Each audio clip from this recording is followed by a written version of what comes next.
Michelle Young nació en 1977 en la próspera y armoniosa ciudad de Nueva York. Desde joven tenía una personalidad extrovertida y aspiraba a trabajar en finanzas.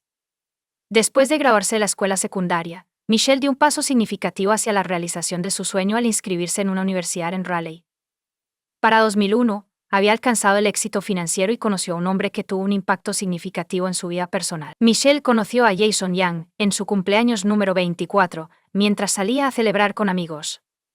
Jason, que se graduó de la misma universidad, tenía un historial académico e intereses similares a los de Michelle. Esta conexión llevó a una relación romántica, que culminó en su matrimonio. El viernes 3 de noviembre de 2006, Jason Young pidió a su cuñada Meredith Fisher que visitara su casa y recogiera algunas impresiones de eBay. El objetivo era evitar que su esposa de 29 años, Michelle Young, los descubriera. Jason informó a Meredith que había impreso materiales sobre bolsos de Coach y planeaba comprar uno para Michelle como regalo de aniversario. Sin embargo, se olvidó de guardarlos y estaba preocupado de que Michelle los encontrara. En ese momento, Jason estaba de viaje de negocios. Meredith aceptó recoger las impresiones, que le dijeron estaban en la oficina de casa, en el piso de arriba.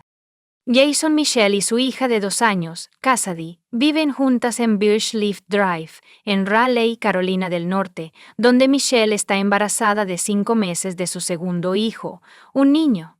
Meredith llegó a la casa alrededor de la 1 p.m. y pasó por la puerta del garaje rota antes de entrar por la puerta de la cocina sin llave. Cuando entró en la casa, notó lo fría que estaba. El coche de Michelle estaba en el garaje, y Meredith descubrió el bolso y las llaves de Michelle en la encimera de la cocina. Preocupada, llamó el nombre de Michelle pero no obtuvo respuesta.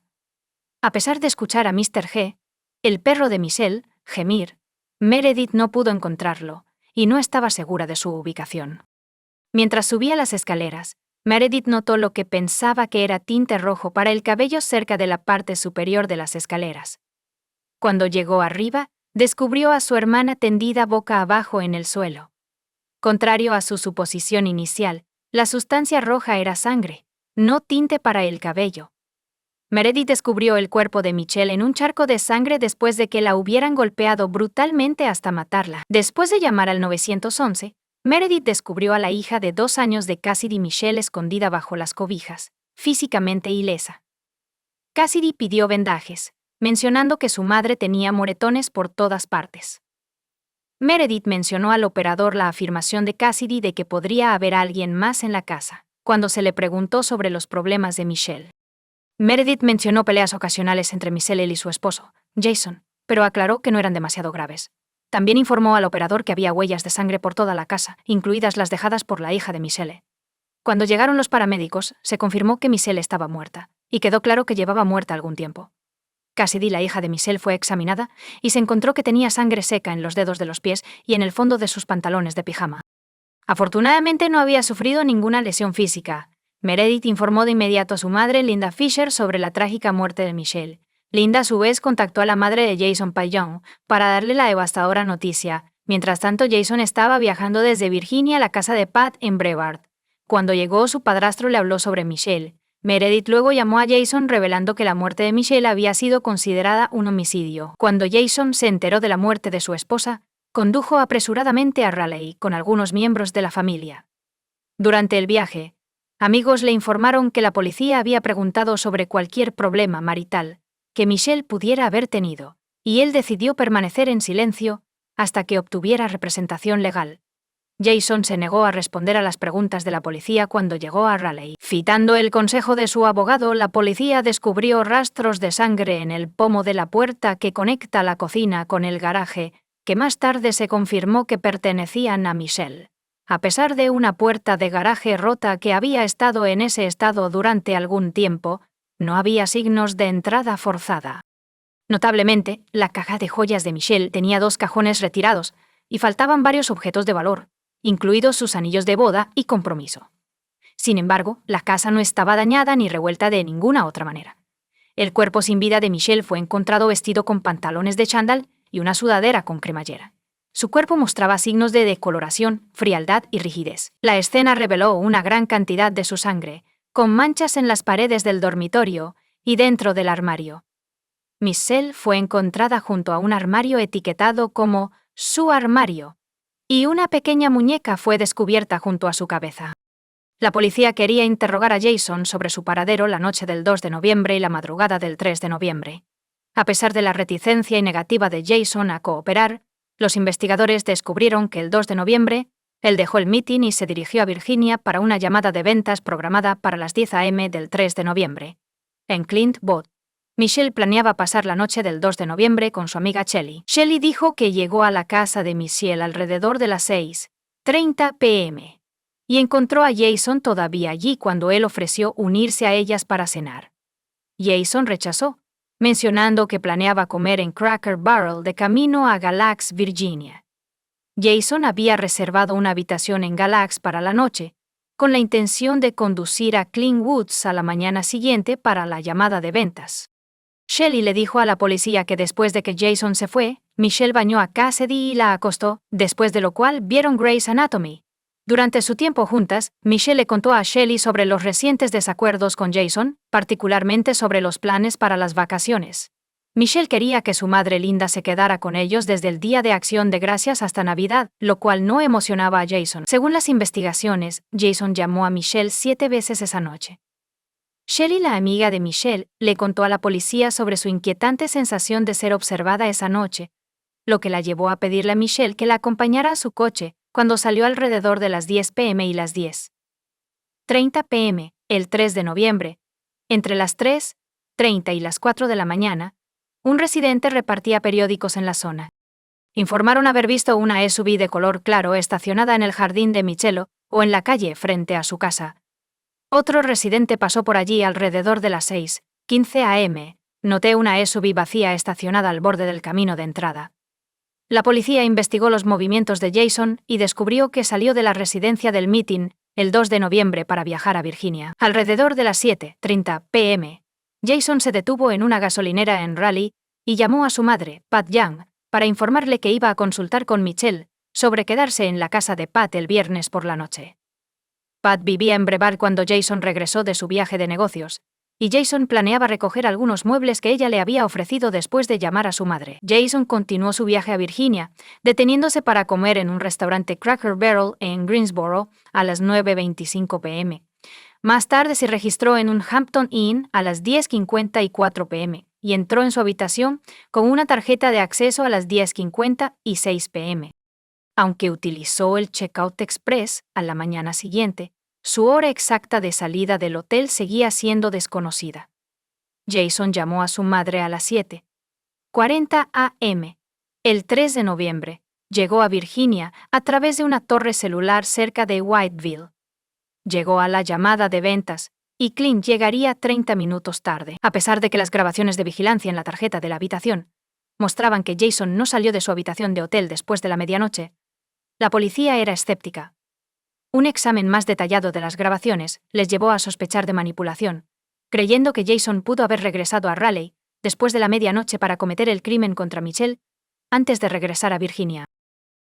Los investigadores descubrieron búsquedas en Internet en la computadora de Jans sobre la anatomía de un knockout, apagón por trauma craneal, knockout por golpe en la cabeza y trauma craneal, aunque se desconocía el momento exacto de las búsquedas. 2 años después de que se descubriera el cuerpo de Michelle, Jason fue acusado de asesinato en primer grado y se declaró no culpable. La fiscalía basó su caso en la afirmación de que Jason y Michelle tenían dificultades maritales y financieras, con Jason supuestamente queriendo terminar el matrimonio. Durante el juicio se revelaron varios romances, así como pruebas de relaciones tensas.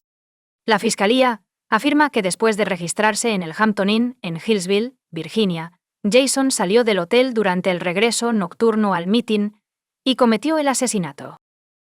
Afirmaron que él hackeó la cámara de vigilancia del hotel y se detuvo a poner gasolina en una estación entre Hillsville y Raleigh. La fiscalía presentó al jurado la teoría de que Michelle fue estrangulada y golpeada hasta morir, dejando a su hija de 2 años, Cassidy, sola en la casa con el cuerpo sin vida de su madre durante un periodo prolongado de tiempo. Las pequeñas huellas ensangrentadas de Cassidy fueron encontradas esparcidas por toda la casa.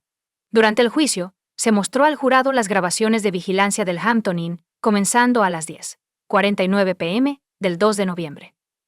Sin embargo, la grabación se volvió negra a las 11. 20 p.m., lo que llevó a la fiscalía a creer que Jason había manipulado la cámara. Afirmaron que lo hizo para mantener abierta la puerta de seguridad, permitiéndole salir sin usar su tarjeta de acceso. Un empleado del hotel descubrió que la puerta de emergencia del primer piso, que va desde la escalera occidental hasta el exterior del hotel, había sido mantenida abierta con una pequeña roca roja. Normalmente, esta puerta estaba cerrada hasta las 11 p.m. Kidd descubrió que la cámara en la escalera más cercana a la puerta mantenida abierta no estaba funcionando, a pesar de que las otras cámaras estaban operativas. La última imagen de la cámara fue capturada a las 11:20 p.m. del 2 de noviembre. Aunque los miembros del personal volvieron a enchufar la cámara a las 5:44 a.m. del 3 de noviembre, alguien la redirigió al techo entre las 6:34 a.m. y las 6:35.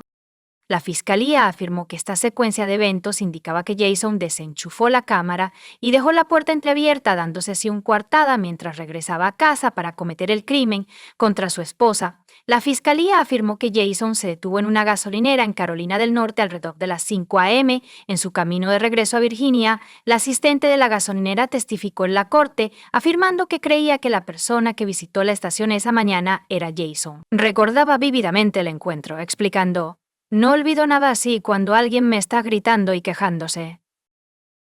Según el testimonio de Gracie, un hombre en un SUV blanco se estacionó en la bomba más lejana e intentó repetidamente poner gasolina. Frustrado, entró en la tienda y abusó verbalmente de Gracie porque la bomba no estaba funcionando. Le informó que a esa hora temprana, los clientes debían proporcionar dinero o identificación antes de usar las bombas de gasolina. Para resolver la situación, el hombre le dio $20.00, echó gasolina por valor de $15.00 en su coche y luego se fue sin regresar a la tienda por el cambio. El testimonio de Grace se utilizó como evidencia para respaldar la afirmación de la acusación. Durante el juicio se revelaron detalles sobre el matrimonio de Jason y Michelle. Algunos conocidos creían que el embarazo de Michelle con su primer hijo era la razón principal de su unión. Meredith Fisher, la cuñada de Michelle, testificó que le aconsejó dejar a Jason, pero Michelle no siguió adelante con el divorcio. 3 semanas antes de la muerte de Michelle, Jason supuestamente le dijo a un amigo que había terminado. El tribunal también se enteró de que la pareja tenía frecuentes desacuerdos sobre la madre de Michelle, Linda.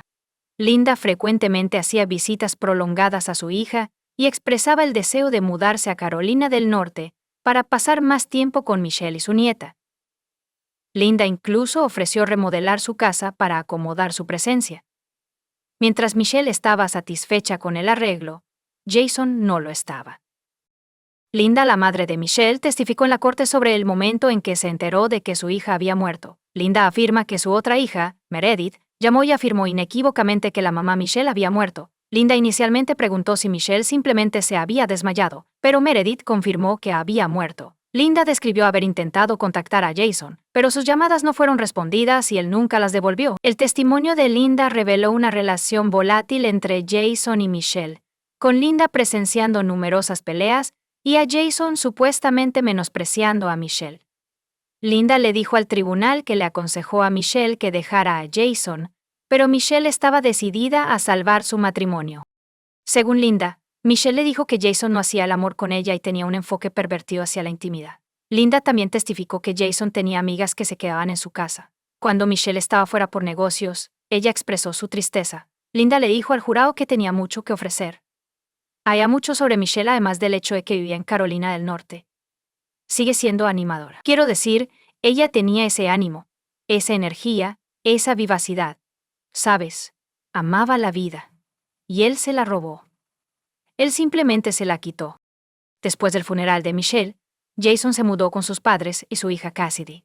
Linda contrató a un abogado para que la ayudara a organizar visitas con Cassidy. Tras los procedimientos legales, Meredith obtuvo la custodia total. Linda creía que Jason no quería que se hicieran más preguntas. Durante el juicio, una de las amigas de Jason, Carol y Sorby, testificó que lo conocía desde que eran adolescentes. Ella fue a verlo en el otoño de 2006, justo 10 días antes de que Michelle muriera, y confesó haber tenido relaciones sexuales con Jason en el sofá de la sala una noche mientras Michelle estaba fuera de la ciudad.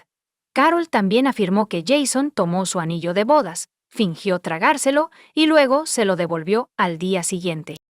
Michelle Money, otra amiga y hermana de la hermandad universitaria de Michelle Yeon-jung, también testificó en la corte. Michelle Money creía que su esposo le era infiel y reveló que conoció a Yeon en su boda. Su contacto aumentó hacia finales de septiembre de 2006. Yeon también visitó a Michelle Money en Orlando en octubre de ese año, durante el cual tuvieron una relación sexual. Yeon supuestamente le dijo a un amigo que amaba a Michelle Money. Se mantuvieron en comunicación constante durante todo octubre, intercambiando mensajes 980 veces en un mes, el día antes de que Michelle fuera asesinada. Se comunicaron 51 veces en un día. El último contacto de Jason el 2 de noviembre fue Michelle Money, quien también fue la primera persona a la que llamó el 3 de noviembre.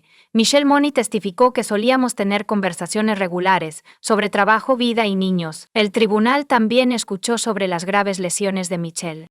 El doctor Thomas Clark, quien realizó la autopsia, testificó que Michelle murió por trauma contundente en la cabeza, habiendo recibido al menos 30 golpes, el más grave de los cuales fue infligido por un objeto contundente pesado con una superficie redondeada, resultando en fracturas en forma de media luna en el cráneo. El Dr. Clark también descubrió signos de estrangulación en Michelle, quien tenía la mandíbula rota, fracturas en el cráneo, hemorragias cerebrales, laceraciones, abrasiones y dientes desplazados. Se informó al tribunal que no había evidencia de que Jason hubiera agredido físicamente a Michelle anteriormente.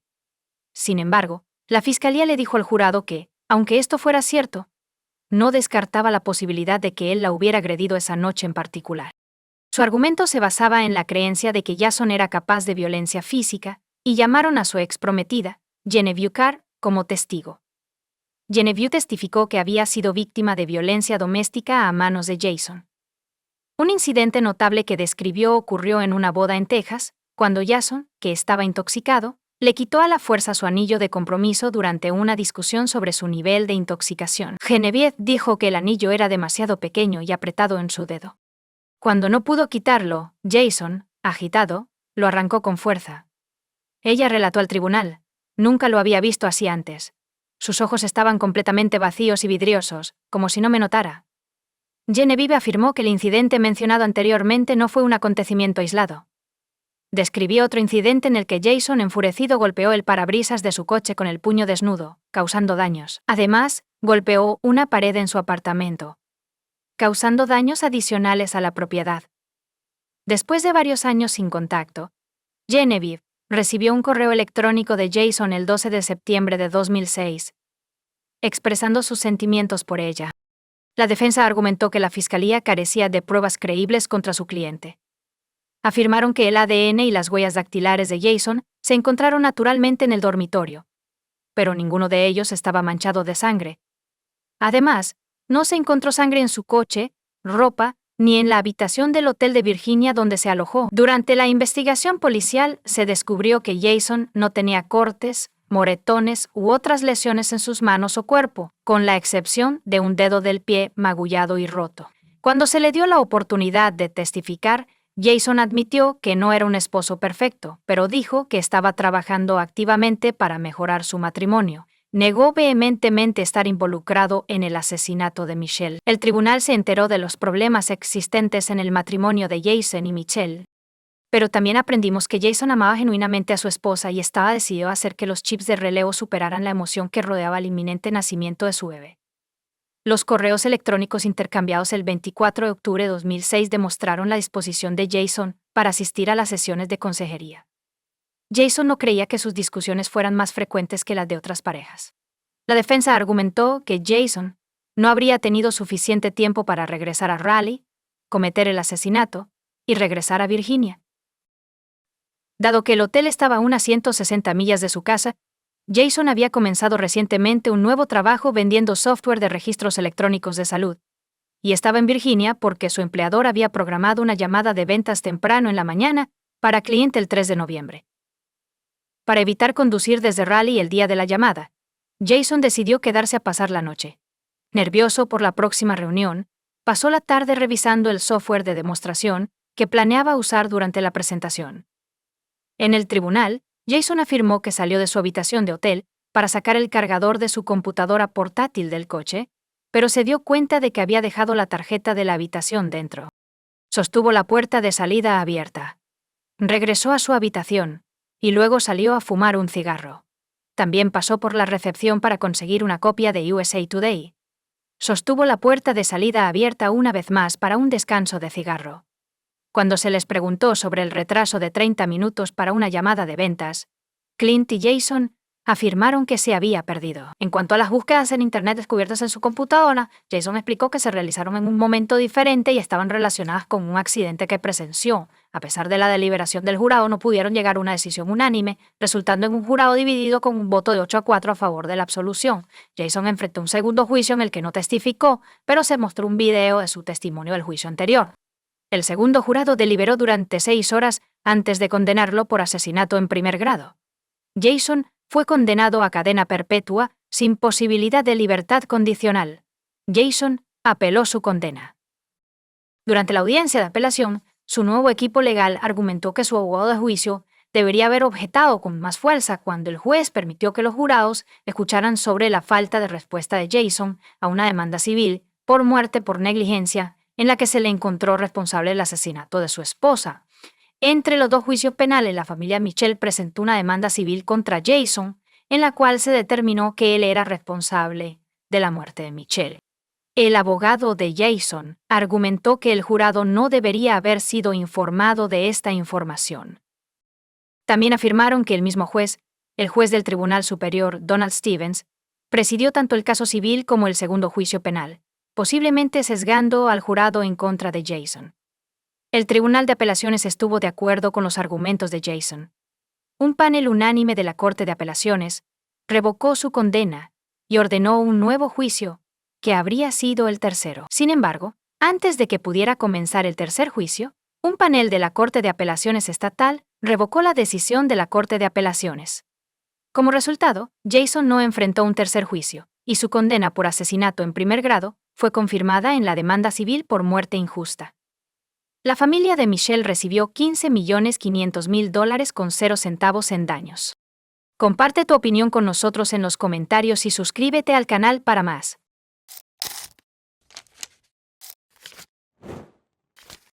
Hola chicos, bienvenidos a mi canal, y hoy vamos a echar un vistazo a otro caso horrible con ustedes.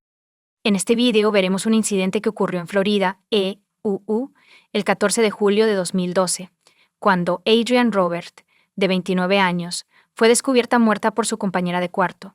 Sus ojos estaban abiertos, pero no respiraba. Las cámaras de CCTV fueron fundamentales en la investigación de este caso, ayudando a los detectives a localizar y arrestar al criminal. Adrienne nació el 4 de enero de 1983 en Brunswick, Maine. Se graduó de Leavitt High School en Maine en 2001 y de la Universidad de Maine en Augusta en 2005. En 2007 se mudó de Maine a Clearwater, Florida. La familia y los amigos de Adrienne la describieron como una persona hermosa y amable que siempre estaba alegre y llena de energía. Miraba al futuro con emoción. Ella y su novio, Justin, se estaban preparando para empezar una vida juntos. Adrienne estaba alquilando una casa con su amigo Jay en ese momento. La relación con Justin estaba progresando, y en julio de 2012 encontraron una casa donde planeaban vivir juntos. Adrienne empacó sus pertenencias y decidió dar una fiesta de despedida la noche del 13 de julio de 2012. Le dijo a su novio Justin que ella y su compañero de cuarto Jay planeaban ir al cine, a un bar o algo así. Justin no pudo unirse a ellos debido a un asunto de negocios urgente. Al mismo tiempo, Justin no tenía objeción a que Adrienne pasara la noche en compañía de Jay. Después de todo, eran compañeros de cuarto y amigos. Jay y Adrienne comenzaron sus celebraciones en casa. Tomaron unas copas, recordando momentos felices del pasado, pero luego decidieron continuar la noche en otro lugar, yendo al Diamond Doll Strip Club. Este establecimiento sigue en funcionamiento hoy en día y parece ser el mismo por fuera. A las 3:34 am, Jay llamó al 911 y le dijo al operador que acababa de regresar a casa y había descubierto a su compañero de cuarto muerto. Jay declaró que él y Adrienne estaban en una discoteca, pero ella se había ido antes, así que él pasó más tiempo allí, y cuando regresó a casa la descubrió en el suelo del baño. Sus ojos estaban abiertos, pero no respiraba.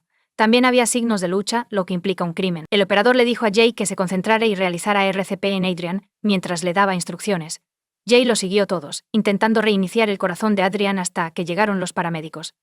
Desafortunadamente, cuando llegó la ambulancia, ella ya había muerto, y no pudieron ayudarla de ninguna manera. Fue declarada muerta en el lugar. La policía tuvo que responder las siguientes preguntas. ¿Quién mató a Adrian Roberts y estuvo involucrada su compañera de cuarto? Comenzaron buscando minuciosamente la casa, inspeccionando cada armario y revisando debajo de cada cama. La policía necesitaba asegurarse de que el criminal no se estuviera escondiendo en algún lugar dentro de la casa. Cuando los detectives y los expertos forenses llegaron a la escena del crimen, notaron que no había signos de entrada forzada en la puerta principal. Adrian yacía en el suelo del baño. Solo llevaba un sujetador. Su muerte fue causada por una puñalada en el pecho. Adrian estaba tratando de protegerse, como lo demuestran las señales de una lucha en el baño. El hecho de que ella estuviera casi desnuda llevó a los detectives a creer que el criminal era un hombre. Tuvieron que esperar más detalles de los expertos forenses que realizaron la autopsia. Los detectives descubrieron algo extraño mientras inspeccionaban más a fondo la casa. Mientras inspeccionaban el dormitorio de Adrian, notaron que una parte de la sábana de su cama había sido cortada. Sin duda, ese detective tenía una razón para sugerir que esa era la forma en que el criminal intentaba destruir las pruebas. Tal vez el ADN del criminal estaba en la sábana. Sin embargo, era extraño que la persona que lo hizo no se llevara toda la hoja. Después de todo, la parte restante de la sábana contenía algo de ADN. Descubrieron algo similar al líquido seminal y enviaron las muestras al laboratorio para su análisis. El coche de Adrian también se descubrió que faltaba del aparcamiento junto a la casa, lo que implica que había sido robado por un criminal. La policía buscó posibles testigos del crimen y emitió una alerta de búsqueda para el coche de la víctima. Para resolver este caso, los detectives necesitaban conocer cada detalle de las últimas horas de Adrian. Pero primero, tenían que informar a su familia sobre la trágica noticia. Los padres de Adrian estaban conmocionados por lo que le había sucedido. No podían creer que alguien hubiera llevado a su amada hija. El novio de Adrian, Justin, se enteró del incidente a la mañana siguiente. Cuando notó que la policía había acordonado la casa de Adrian, supo que algo estaba mal. Los detectives le informaron que Adrian había muerto anoche. Los criminales frecuentemente regresan a la escena del crimen. Dado esto y el hecho de que Justin tenía una relación con Adrian, los detectives comenzaron a investigarlo por posible implicación en el crimen. Los individuos más cercanos se convierten en los primeros sospechosos. Es una práctica común, y no hay nada sorprendente en ello. El mismo día, unas horas más tarde, descubrieron el coche de Adrian a unas pocas calles de su casa. Las luces estaban encendidas y las llaves estaban dentro del encendido. El coche abandonado solo confirmó la suposición de los investigadores de que el criminal había utilizado el coche de la víctima para huir de la escena del crimen. Los expertos forenses examinaron cuidadosamente el interior del vehículo, con la esperanza de encontrar algo que pudiera ayudar a resolver el caso. Los investigadores recurrieron a las grabaciones de las cámaras de seguridad para determinar quién estaba conduciendo el coche de Adrian. Desafortunadamente, el lugar donde la policía descubrió el coche de Adrian carecía de cámaras. No obstante, había cámaras en los edificios cercanos. Revisando las grabaciones, los investigadores notaron a un hombre vestido con pantalones cortos, una gorra de béisbol y cabello largo. Era aproximadamente la misma hora en que llegó la llamada al 911. Él caminaba lentamente en la dirección opuesta al coche de Adrian, y era crucial saber a dónde iba después. Había otra cámara de vigilancia a la vuelta de la esquina. Sin embargo, los investigadores se sintieron muy decepcionados. Este hombre tomó el camino opuesto. Como resultado, perdieron el rastro de su ubicación. Reprodujeron la grabación docenas de veces, con la esperanza de captar algo que no hubieran notado antes. Sin embargo, era difícil ver algo más que las características generales de este hombre.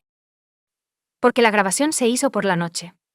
Entrevistar a los testigos proporcionó a la policía nueva información para considerar mientras estaban sentados en el porche de su casa por la noche. Uno de los vecinos notó a Adrian y a un hombre corriendo por la acera. Era inusual por varias razones. Primero, era tarde en la noche. En segundo lugar, no parecía que hubieran salido a correr. Adrian llevaba un vestido en lugar de ropa deportiva. Además, llevaba zapatos en la mano. El hombre que corría detrás de ella no estaba vestido con ropa deportiva, pero no parecía estar acosándola porque Adrian no estaba gritando ni pidiendo ayuda. Como resultado, el vecino le dio poca importancia a lo que vio. Como mencioné anteriormente, los investigadores necesitaban reconstruir la secuencia de eventos que precedieron la llamada al 911 sobre Adrian, la compañera de cuarto de la víctima. Jay fue invitado a la comisaría para ser interrogado. Después de todo, Adrian lo acompañó al club, y luego la descubrió en el suelo del baño, o eso dijo él. Durante una conversación con el detective, Jay afirmó que él y Adrian tomaron unas copas en casa antes de ir a Diamond Dolls. Solían ir allí para relajarse y escapar de sus problemas diarios. Según Jay, fueron allí a pie porque ya habían consumido alcohol y no querían conducir en ese estado. Como resultado, la policía decidió centrarse en las muñecas de diamante, ya que los visitantes con reputaciones cuestionables frecuentan tales lugares. Jay dijo que él y Adrian llegaron al club alrededor de las 10:30 p.m. Me quedé allí durante varias horas. Cuando estaban sentados en una mesa, se les unió otro hombre que nunca antes habían conocido. Jay se refirió a él como un afroamericano con barba y una gorra de béisbol. Adrian regresó a casa unas horas después, y se dice que Jay se quedó atrás. Notó que el tipo que estaba sentado en la mesa con ellos también se había ido, con la esperanza de confirmar el testimonio de Jay y descubrir nuevas pistas. Los investigadores se dirigieron a las muñecas de diamante. Estaban seguros de que el club tenía cámaras de vigilancia que les permitirían determinar si Jay estaba diciendo la verdad o tenía algo que ocultar. La cámara gran angular, apuntada a la carretera, grabó a todos los que entraron y salieron del club esa noche, revisando las grabaciones. Los investigadores descubrieron el momento en que Jay y Adrian llegaron al club. Estaban relajados, y no estaba ocurriendo nada fuera de lo normal. La otra cámara estaba posicionada en la entrada del club. Además, la calidad de la grabación era bastante buena. Permitió a la policía hacer. Las imágenes de las cámaras de seguridad verificaron el testimonio de Jay. Salió del club solo a las 2:53 a.m. Salió, cruzó el estacionamiento y caminó hacia su casa. Adrian también salió del club antes que Jay, a la 1:38 a.m., según las cámaras de seguridad. Cuando Adrian entró al club, los espectadores más observadores probablemente notaron que algo estaba mal. Ella llevaba un vestido y lo que parecía ser una chaqueta. Sin embargo, cuando regresa a casa, solo lleva puesto un vestido.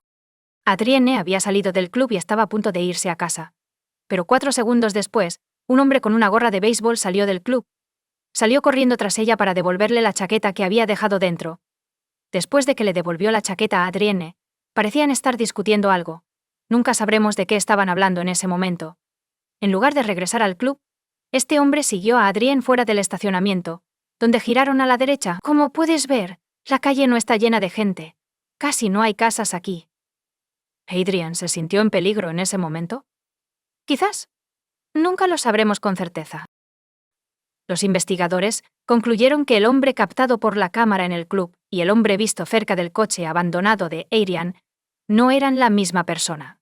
Dadas todas las circunstancias que rodean su muerte, concluyeron que el perpetrador era muy probablemente el hombre que vieron en las grabaciones de las cámaras de seguridad del club, y que el hombre en esta grabación podría ser un transeúnte al azar. En cualquier caso, la policía estaba investigando todos los posibles escenarios y esperaba proporcionar respuestas a los padres de Adrian lo antes posible. Su familia viajó a Florida para recoger sus pertenencias.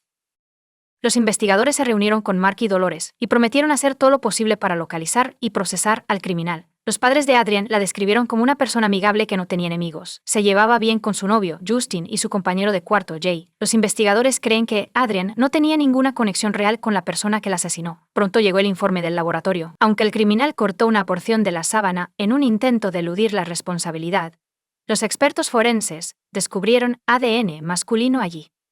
Además, apareció no solo en la sábana, sino también en el cuerpo de Adrian, dentro de las paredes. Cuando los investigadores compararon el ADN obtenido con la base de datos, estaban decepcionados de que no hubiera coincidencias. Así, la policía tenía el ADN de un hombre desconocido y las grabaciones de CCTV del club donde Adrian pasó su última noche. En este punto de la investigación, los detectives consideraron que las grabaciones eran la pista más importante para resolver el caso. Examinaban las grabaciones de nuevo, pero esta vez no solo veían las grabaciones nocturnas, sino también las grabaciones diurnas, lo que dio resultados. Aproximadamente 8 horas antes de que Grain muriera, los investigadores vieron al mismo hombre con el que Grain estaba hablando en el estacionamiento y que se fue con ella. La policía ahora tenía una mejor vista de su rostro, pero eso no es todo.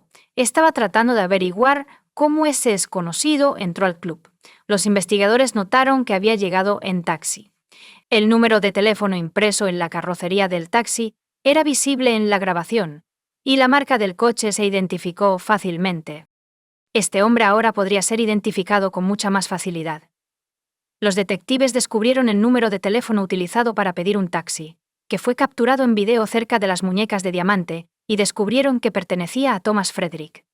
Cuando compararon la foto de su licencia de conducir con la imagen del hombre en las grabaciones de CCTV, se dieron cuenta de que estaban mirando a la misma persona. Thomas Frederick se había convertido en el principal sospechoso en este caso, y la policía necesitaba pruebas irrefutables para arrestarlo.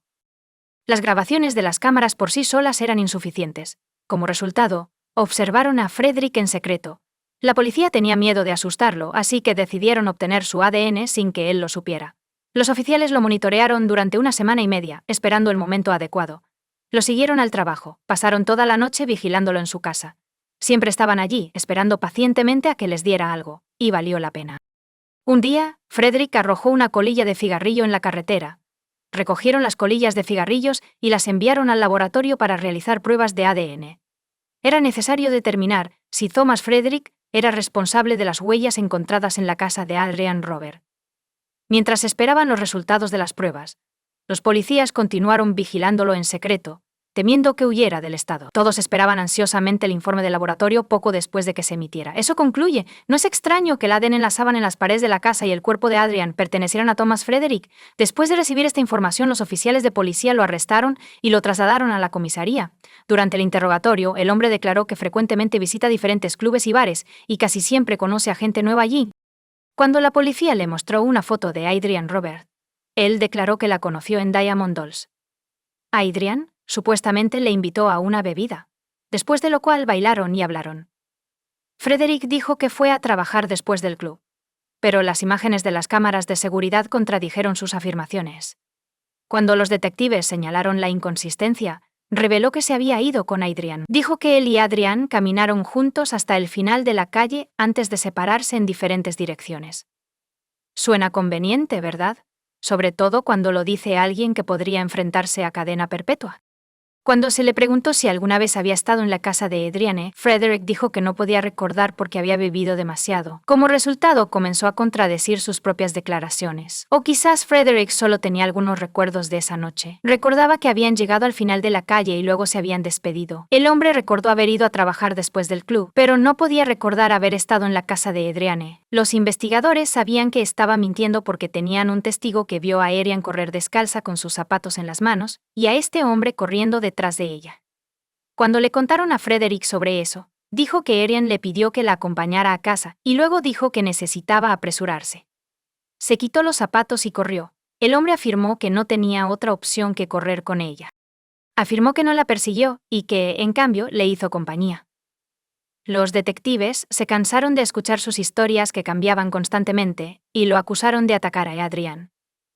Le dijeron que su ADN estaba en la sábana, el cuerpo de Adrian y una variedad de otros objetos en su casa. Frederick se dio cuenta de que no podía salir impune. Afirmó que estaba actuando en defensa propia. Ahora su memoria ha regresado. Afirmó que él y Adriani fueron a su casa y tuvieron relaciones sexuadas consensuadas. Adriani se sintió mal poco después, y fueron al baño, donde ella vomitó. Luego empezaron a pelear. Adriani sacó un cuchillo, lo amenazó e intentó herirlo. Ejerció su derecho a la legítima defensa, lo que resultó en la muerte de Adriani. Frederick supuestamente entró en pánico y no tenía idea de qué hacer, así que decidió no llamar al 911. En su lugar, huyó porque sabía que lo culparían por la muerte de la mujer. Thomas Frederick fue acusado de privación de vida en primer grado. Cuando compareció ante el tribunal para el juicio en enero de 2014, el fiscal dio su versión de lo que sucedió esa noche.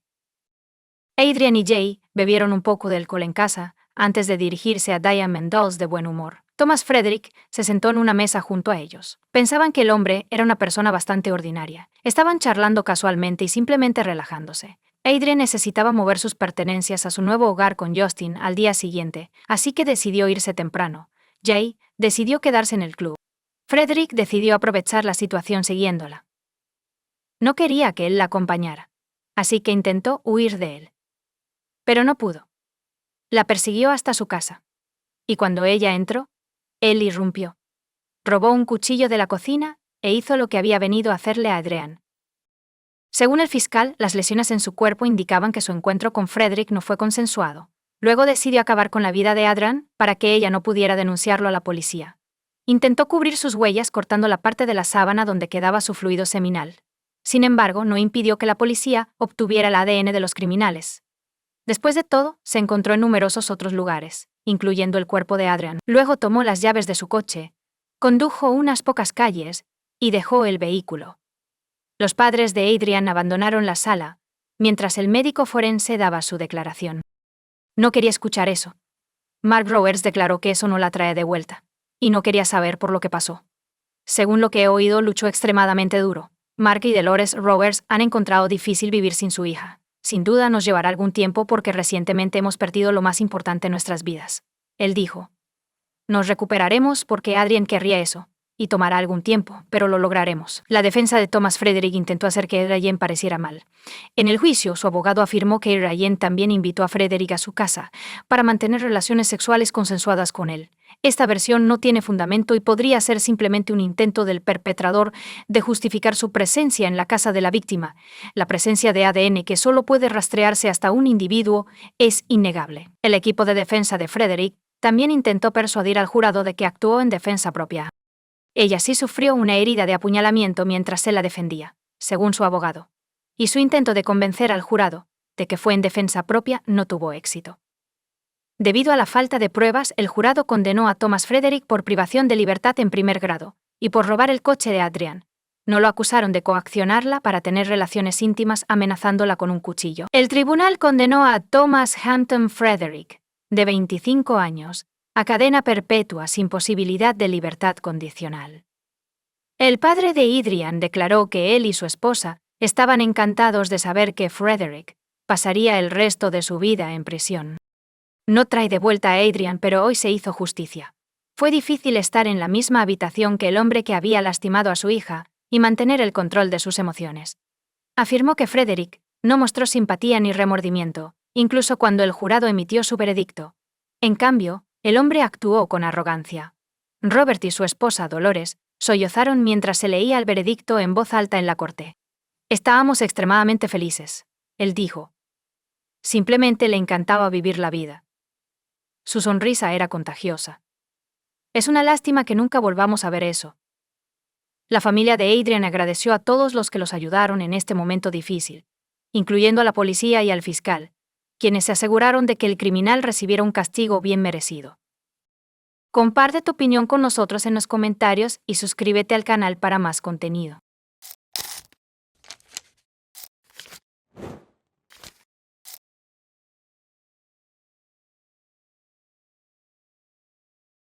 Hola chicos, bienvenidos a mi canal y hoy vamos a echar un vistazo a otro caso horrible con ustedes. El caso de Luz María López destaca la alta tasa de criminalidad en Guatemala que abarca desde el amor hasta el crimen violento. Según las estadísticas, aquí se cometen al menos 100 delitos cada semana, de los cuales la mitad se consideran delitos domésticos y casi el 70% de los delitos graves quedan sin resolver. Según The New Yorker, hubo menos muertes de civiles en la zona de guerra de Irak en 2009. Los trágicos eventos descritos hoy ocurrieron en Guatemala, un país hermoso pero peligroso. Luz María López, una joven atractiva, tenía una historia romántica y prometedora, pero terminó con cenizas en una bolsa arrojada por una alcantarilla. Fue víctima de un tirano doméstico a quien pasó años perdonando una y otra vez dándole la oportunidad de cambiar sus maneras. Hubo mucha controversia en torno a este caso y el perpetrador podría haber evitado la responsabilidad, pero vamos a repasar todo en orden. ¿Quién está suelto? María López. El nombre de nacimiento de la heroína suena similar a Luz María Derecho López. Morales López. Nació el 17 de marzo de 1995 en el pequeño pueblo de San Cristóbal Verapous, en el seno de la sencilla y modesta familia de Ada Mirallas y Brian López. Suelta María era la más joven de los dos hijos de sus padres, criada junto a su hermano mayor Omar. Una obstrucción intestinal casi mató a la niña cuando era un bebé. Para salvarle la vida, se realizó una operación compleja, y los médicos no dieron garantías, pero la madre de la bebé rezó por su recuperación y creyó que su hija se recuperaría tan rápido, lo cual sucedió, y la cirugía en sí, a una edad tan temprana, afortunadamente no tuvo efecto en el desarrollo de la niña. A Luz María le gustaban los deportes, especialmente la gimnasia y el atletismo, así como la coreografía clásica, durante sus años escolares. Era una persona creativa que podía conectarse fácilmente con los demás y hacer amigos rápidamente. La chica también estudiaba bien y tenía talento para las humanidades. Después de graduarse de la escuela, Luz María cursó estudios superiores en una prestigiosa universidad estatal. Eligió Derecho y más tarde decidió especializarse en criminalística porque el campo siempre le había despertado interés. Un encuentro fatídico. Cuando Luz María era estudiante, ella y su madre fueron a un concesionario de automóviles en Cobón, la capital de Alavera Paz. Era el cumpleaños número 25 de su hermano mayor ese año y sus padres y hermana querían darle un regalo especial, una motocicleta que él había deseado durante mucho tiempo. En el showroom fueron recibidos por un joven consultor amable y atento llamado Jorge. Les mostró a los compradores todo el surtido y les hizo algunas recomendaciones. Madre e hija eligieron un modelo, pero luego decidieron reconsiderarlo y consultarlo con el cabeza de familia.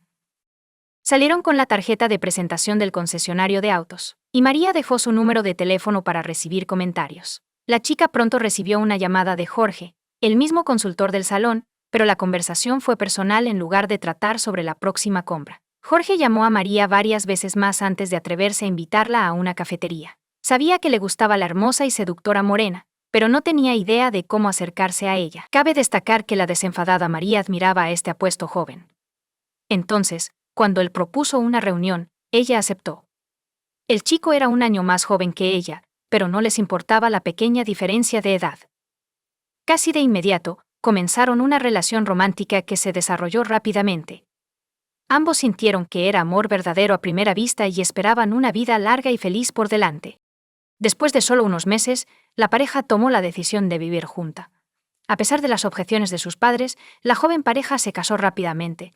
6 meses después, los amantes celebraron una boda invitando solo a sus amigos más cercanos. Sorprendentemente, los problemas comenzaron el día de la boda, la institución donde se celebraría el banquete. Hubo un problema que casi arruina las vacaciones. La pareja tuvo que pagar significativamente de más para asegurarse de que la boda se llevara a cabo a tiempo. ¿Quién es Jorge? Hay poca información pública disponible sobre quién fue elegido para ser el nuevo María. Se sabe que nació en el 9º grado, en el pueblo de Santa Catalina Latina, ubicado en el centro de Guatemala. Jorge era el mayor de 2 hijos, criado junto a su hermano Pablo. Su familia estaba al borde de la pobreza, por lo que los chicos y sus hijos no eran mimados con ropa bonita y juguetes caros porque el dinero solo alcanzaba para lo básico. Sin embargo, Jorge no aspiraba a una vida mejor, así que no se molestó en estudiar ni en buscar un buen trabajo. El joven, como se dice, simplemente se dejó llevar. Las personas que conocían a Jorge lo describían como una persona reservada, poco comunicativa y ocasionalmente agresiva.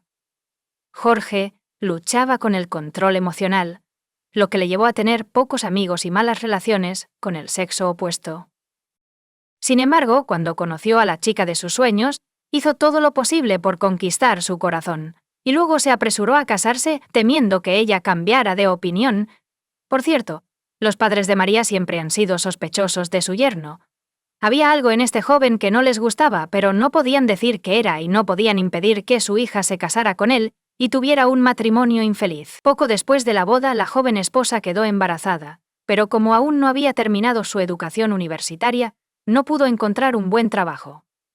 Nadie quería contratar a una chica sin experiencia que estuviera en una situación interesante.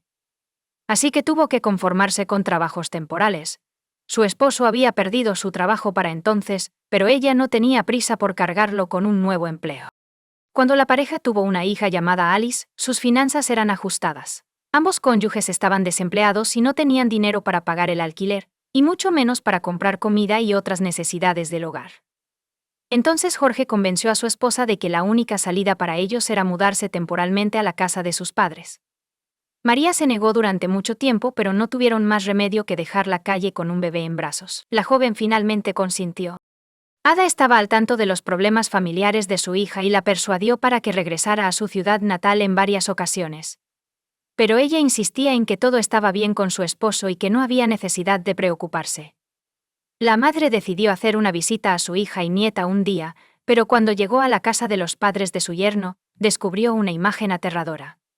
Luz María estaba en un estado terrible. Solo comía una vez al día, y una pequeña familia Parquet decidió que no era necesario alimentar a su nuera desempleada. La María suelta estaba amamantando a su joven hija, por lo que la desnutrición podría afectar tanto su salud como la del niño. Sin embargo, la escasa comida era solo una de las muchas dificultades que María enfrentaba en la casa de su suegra. Resulta que el hermano menor de su esposo la humillaba repetidamente e incluso la golpeaba. Este tipo estaba irritado por el llanto del niño y la presencia de cosas de niños en la casa, tanto que se los lanzó repetidamente a María, lanzando un biberón contra ella y golpeando a Alice, que estaba en brazos de su madre. Jorge fue testigo de todo esto, pero nunca defendió a su esposa e hija, tratándolas como si fueran extrañas. Ada persuadió a su hija para que llevara a su nieta de vuelta a casa de sus padres, pero pronto apareció Jorge en su puerta, pidiéndole a su esposa que regresara y prometiendo encontrar trabajo. Ella aceptó, pero solo después de que los jóvenes pudieran alquilar un apartamento y vivir independientemente de los padres de Jorge. Gane o pierda, María defendió su diploma. Pudo realizar un sueño de larga data al conseguir un trabajo en la oficina del fiscal de la ciudad. Como una joven brillante, talentosa y responsable, rápidamente ganó el respeto de sus colegas y comenzó a avanzar en la escalera profesional. Con el tiempo, la situación financiera de la familia mejoró significativamente, hasta el punto en que la pareja pudo permitirse comprar un coche para dos. Sin embargo, esto fue únicamente gracias a los esfuerzos de la esposa, ya que trabajaba duro, no escatimaba en gastos y era muy respetada por sus superiores. Jorge aún estaba en busca de sí mismo y prefería vivir a expensas de su esposa, quien era envidiosa, perezosa y una dictadora doméstica. El joven esposo tenía un temperamento explosivo, y la situación empeoró con el tiempo. No quería que lo interrumpieran con trabajos temporales, y aún así, prefería quedarse en casa frente al televisor, bebiendo cerveza con amigos y gastando lo que su esposa ganaba. Además, Jorge era patológicamente celoso e intentaba controlar cada movimiento de su amada. No le permitía hacer amigos, almorzar con colegas en cafés o simplemente estar en algún lugar. Sin él, ella estaba constantemente revisando su teléfono, mirando el historial de llamadas y leyendo mensajes, así como ayudándola a configurar cuentas y redes sociales en casa. Cuando se quedaba solo, el marido no actuaba mejor. Creaba escándalos de la nada, aclaraba constantemente las relaciones y culpaba a su esposa de todos los problemas y problemas familiares. Vivían en la casa de sus padres. Jorge nunca defendió a su esposa, en cambio, observaba cómo ella humillaba, insultaba y a veces incluso golpeaba a sus familiares. Jorge ocasionalmente usaba los puños para imponer su voluntad y no veía nada de malo en ello. Trató a María como si fuera su propiedad, creyendo que ella soportaría cualquier cosa y que nunca lo dejaría. Los vecinos frecuentemente escuchaban gritos provenientes de la casa de la pareja y notaban signos de golpizas en el rostro y el cuerpo de la joven. López intentó repetidamente dejar a su esposo y solicitar el divorcio. Luz María sacó a su hija del apartamento alquilado por sus padres, pero su esposo le suplicó repetidamente que lo perdonara. A pesar de los consejos de sus padres de dejar al hombre abusivo, lo perdonó y le dio otra oportunidad. El 15 de diciembre de 2020, después de otra pelea con un hombre que manejaba una María suelta, la pequeña Alice, de 3 años, se subió al coche y lloró frente a su madre. Jorge llegó un día después, pero no estaba claro si quería recuperar a su esposa o el coche. Afirmó que había encontrado trabajo y que sus vidas cambiarían a partir de ahora, y prometió que nunca volvería a levantar la mano contra su esposa. Sorprendentemente, Luz María le creyó de nuevo y acompañó a su esposo a su apartamento alquilado. A mediados de enero de 2021, Luz María llamó a su madre para quejarse de que su esposo no solo no había conseguido un trabajo como prometió, sino que también le había robado sus ganancias, dejando a la familia en la miseria. Ada sintió pena por su hija y le ofreció darle algo de dinero, para que ella y su nieta pudieran cubrir sus gastos hasta que llegara el salario de su hija. Las mujeres acordaron encontrarse en la mañana del 19 de enero, sin embargo María no llegó a la hora acordada. Además, no respondió a las llamadas telefónicas ni a los mensajes, lo cual era inusual en ella. Aida decidió visitar el lugar de trabajo de su hija al día siguiente, pero allí descubrió que María no había llegado por segundo día y que nadie había podido localizarla. Al mismo tiempo, Jorge, que estaba buscando a su esposa, llegó a la fiscalía. Afirmó que habían discutido de nuevo, y que Luz María había ido a casa de su madre y no respondía a sus llamadas porque estaba ofendida con él. Ada inmediatamente sintió que algo estaba mal y supuso que su yerno estaba mintiendo, así que fue directamente a la policía para comenzar la búsqueda de una María desaparecida lo antes posible. El mismo día se declaró un sistema de alerta a nivel nacional bajo el nombre Enclave Isabel Nublada en la alerta original. Esto significaba una búsqueda de emergencia para una joven que había sido reportada como desaparecida. Cuando comenzó la búsqueda masiva, el esposo de la mujer desaparecida fue la primera persona identificada como sospechoso. Aunque él era el único sospechoso en el caso, Luz María no tenía enemigos, por lo que no había razón para creer que hubiera sido secuestrada. La última persona que la vio con vida fue Jorge. Naturalmente, este tipo negó su implicación en el caso, afirmando que fue atropellado mientras buscaba a su esposa, y ahora está indignado y molesto porque se ha convertido en el principal sospechoso. Al mismo tiempo, estaba constantemente confundido en su testimonio y no podía explicar por qué no notificó a la policía sobre la desaparición de su esposa el día en que desapareció. Y si asumía que ella estaba en casa de su suegra, ¿por qué no llamó o fue allí? Mientras la policía buscaba testigos y peinaba la zona, los trabajadores municipales descubrieron accidentalmente el cuerpo de la desaparecida María. El 22 de enero, varios trabajadores respondieron a una llamada sobre un desagüe pluvial obstruido cerca de la carretera. Cuando levantaron la rejilla, notaron una extraña bolsa de plástico grande con algo negro dentro. A medida que se acercaron, se dieron cuenta de que estaban mirando restos humanos carbonizados. Inmediatamente informaron el espantoso descubrimiento a la policía y los oficiales que llegaron especularon que el cuerpo encontrado podría ser el de la fugitiva María López, quien era buscada en todo el país. A pesar de que el cuerpo había sido severamente desfigurado por el fuego, los expertos forenses confirmaron con certeza que los restos pertenecían a una joven, sus padres y su hermano. Cabe destacar que el paquete fue descubierto en la misma calle que el edificio de la fiscalía donde trabajaba la fallecida, pero no había cámaras de vigilancia ni iluminación en la zona. A pesar de que el cuerpo estaba gravemente quemado, los patólogos pudieron determinar que la mujer había sido golpeada severamente y que la asfixia fue la causa de su muerte. Hemorragias internas, varias fracturas sufridas mientras estaba viva y partículas de sangre coagulada en su nariz y boca eran todas evidencias de esto. Había marcas profundas en su cuello que indicaban estrangulación. Este es un mensaje extraño. Al descubrir el cuerpo, no habían surgido nuevos sospechosos en la investigación. Y los padres de la víctima estaban seguros de que el yerno era responsable del brutal asesinato de su hija. Jorge fue arrestado de inmediato, y se estaba investigando la motivación de su atroz acto. También se requirió la intervención de psicólogos y criminalistas para realizar análisis profundos de este matrimonio y las relaciones familiares. Durante la investigación, Ada López proporcionó una grabación aterradora que le fue enviada de forma anónima por alguien que vivía en el mismo vecindario que su hija y su yerno. Aparentemente, esta persona ha sido testigo repetido de los escándalos familiares de la pareja, y esta vez decidió grabar su discusión, sin darse cuenta de que terminaría en un asesinato violento. La grabación de audio muestra claramente a una María angustiada gritando y pidiendo ayuda. En el fondo, Alice solloza. Ada estaba horrorizada por lo que había escuchado. Ella declaró que si el testigo hubiera llamado a la policía de inmediato, su hija podría estar viva hoy. El hombre que grabó el audio no solo no llamó a la policía, sino que tampoco se acercó a la casa de donde provenían los horribles gritos. La policía tampoco pudo localizar a la persona anónima. Como resultado, no pudo servir como testigo en la investigación. La grabación de audio se incluyó con los materiales del caso penal. Y Ada dio una gran entrevista en la que instó a todos los ciudadanos a estar atentos y a informar a la policía sobre los hechos de violencia doméstica que se descubran, en lugar de simplemente filmarlos o grabarlos en un dictáfono. Según la mujer, tales acciones simples pueden salvar vidas. Este crimen de alto perfil provocó una indignación pública generalizada y miles de personas marcharon por todo el país para exigir que el asesino sea llevado ante la justicia. A pesar de ser detenido casi de inmediato, Jorge mantuvo su inocencia, afirmando que él mismo llevó a su esposa al trabajo ese fatídico día, después de lo cual ella desapareció. Las imágenes de las cámaras de seguridad de la calle mostraron el coche de la pareja dirigiéndose hacia el lugar de trabajo de María esa mañana.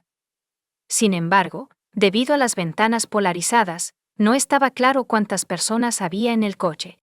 Además, ninguna de las grabaciones mostró el coche deteniéndose o a María saliendo de la cabaña. La casa alquilada de la pareja reveló numerosas manchas de sangre lavadas y marcas de arrastre. Esto implicaba que aquí había ocurrido el atroz crimen.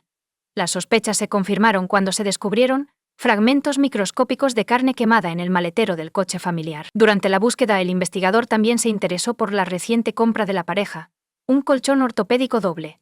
Más concretamente, no el colchón en sí, sino el denso polietileno con el que estaba envuelto. Según el análisis comparativo, Jorge había empaquetado los restos quemados de su esposa en su interior. También había varios testigos entre los vecinos de la familia, que habían escuchado repetidamente a Jorge insultar a su esposa y amenazarla de muerte.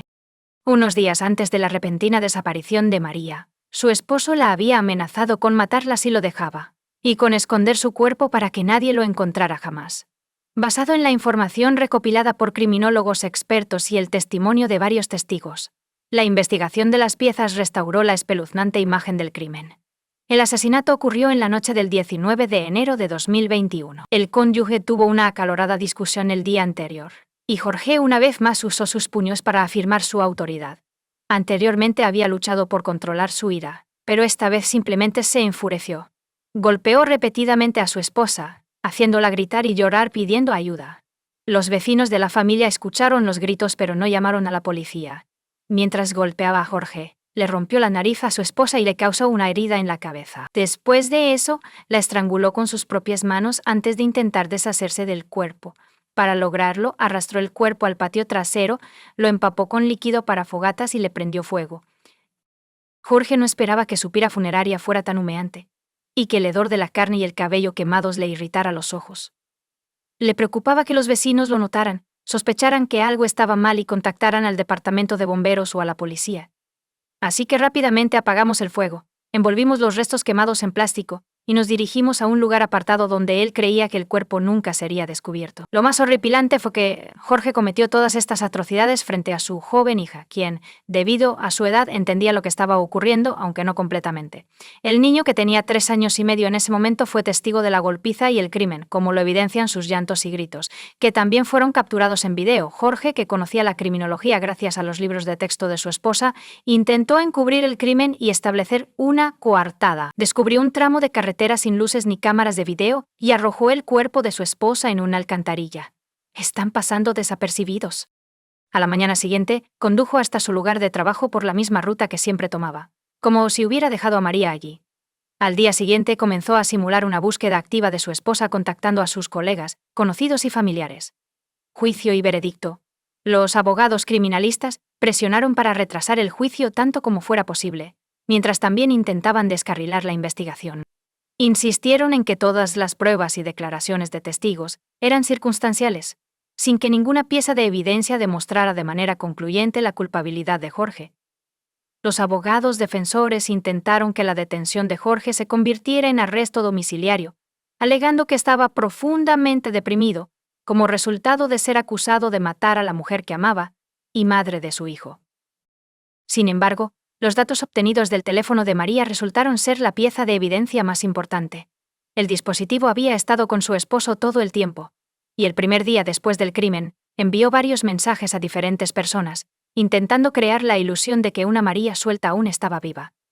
Además, después de rastrear los movimientos del smartphone durante todo el día, quedó claro que estaba constantemente en las mismas ubicaciones que el teléfono de Jorge. Sin embargo, los abogados intentaron convertir esta evidencia a favor de su cliente, alegando que él descubrió el teléfono de su esposa y recorrió la ciudad con él en busca de ella, pero nadie pudo explicar por qué Jorge estaba enviando mensajes desde él y llamándolo desde su propio celular.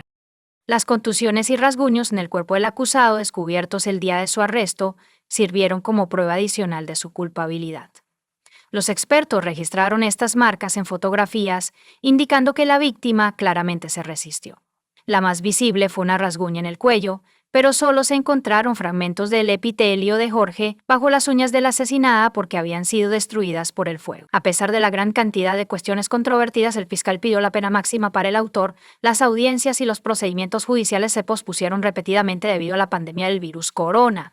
Sin embargo, en octubre de 2022, el acusado fue declarado culpable del brutal asesinato de su esposa. El hombre fue condenado a 50 años de prisión a pesar de no admitir su culpabilidad. La custodia de la pequeña Alice fue transferida a sus abuelos maternos, quienes admitieron que su nieta es ahora la parte más importante de sus vidas. Comparte tu opinión con nosotros en los comentarios y suscríbete al canal para más.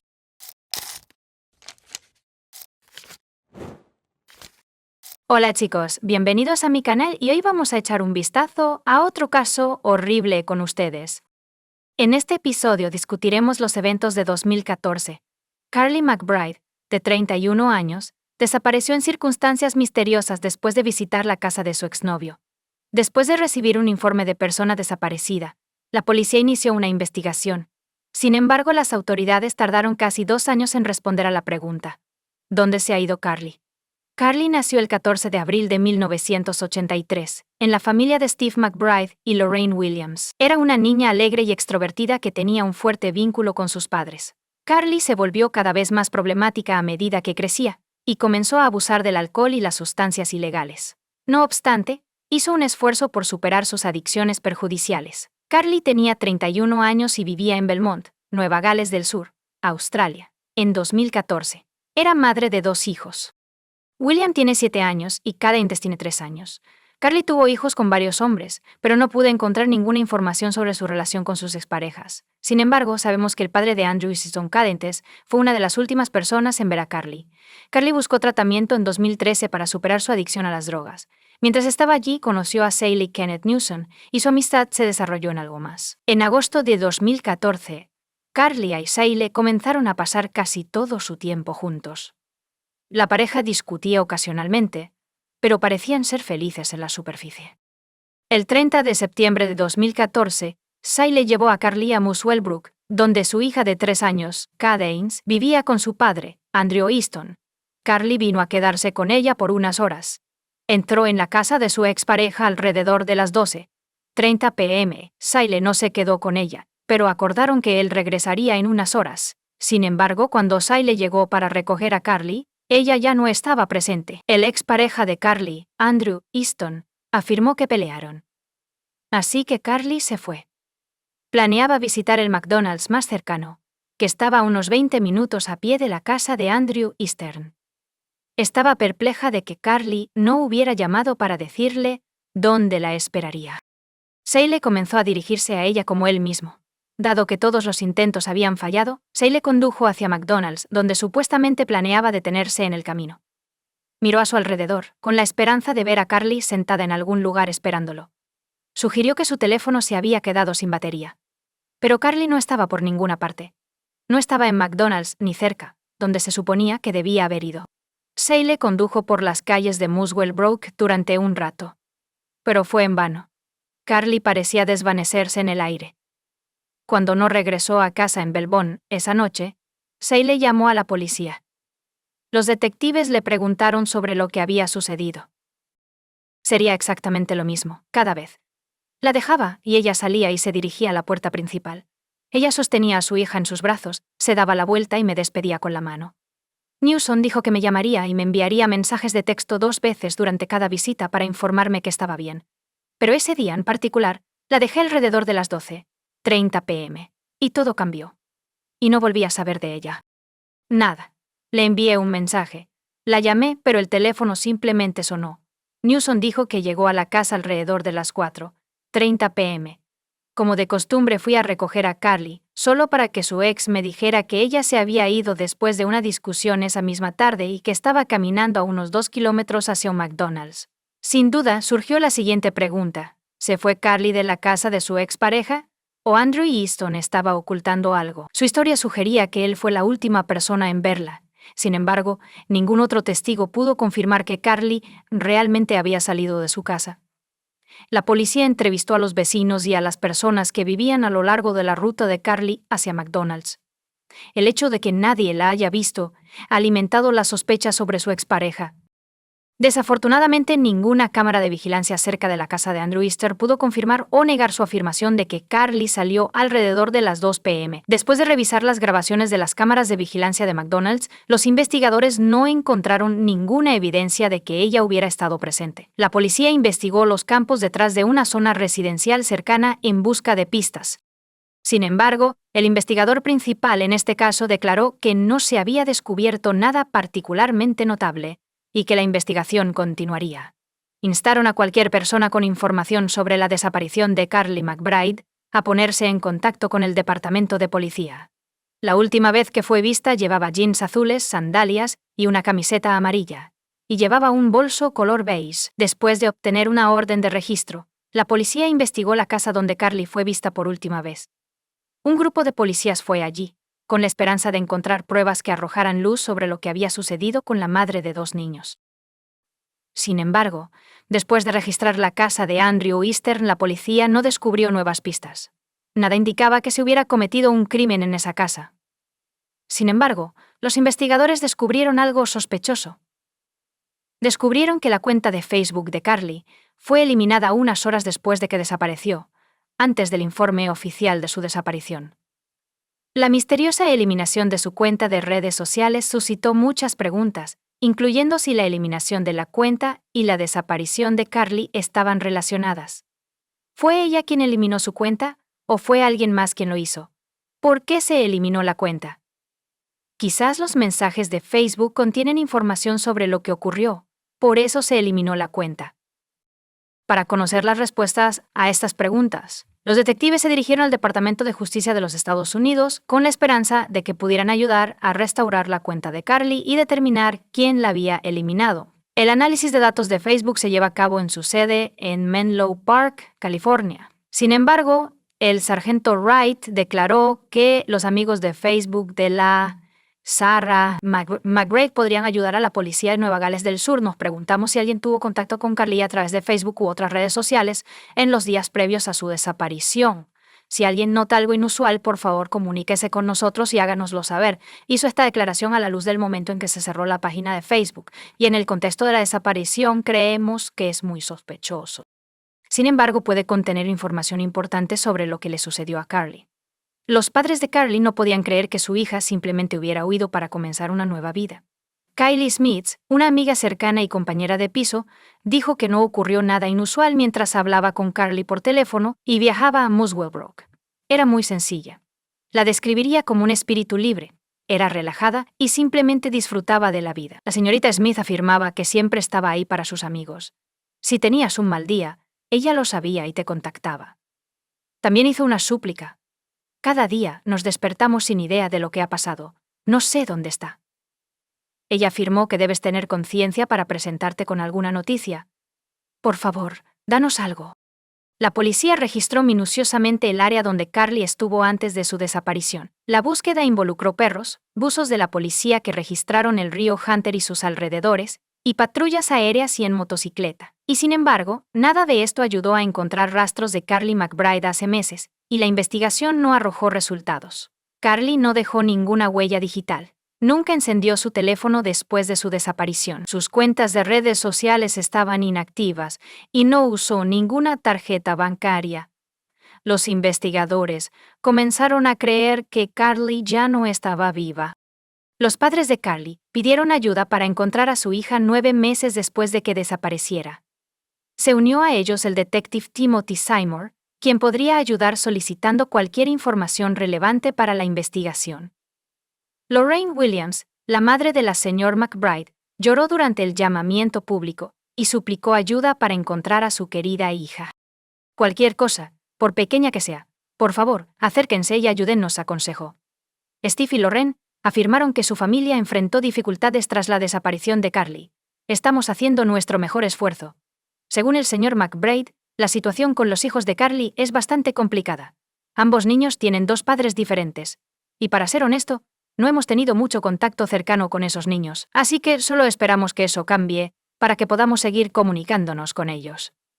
El inspector detective, Timothy Seymour, declaró que los oficiales habían trabajado incansablemente desde la desaparición de la Sarah McBride. Estamos revisando una gran cantidad de información. Sin embargo, seguimos haciendo un llamado. El inspector Seymour declaró que el momento decisivo podría venir de alguien que crea tener información inocente. Los padres de Carly se dieron cuenta gradualmente de que probablemente nunca volverían a ver a su hija con vida. Lorraine escribió una carta desgarradora al hombre que le robó a su hija. No creo que haya una sola persona que no sepa lo que le pasó a mi hija o que no haya notado lo que sucedió ese fatídico día. Por favor, ayúdanos con sus hijos. Son bebés inocentes y hermosos. Quienquiera que seas, les has quitado a su madre, su única fuente de diversión y felicidad en sus vidas, su torre de fuerza.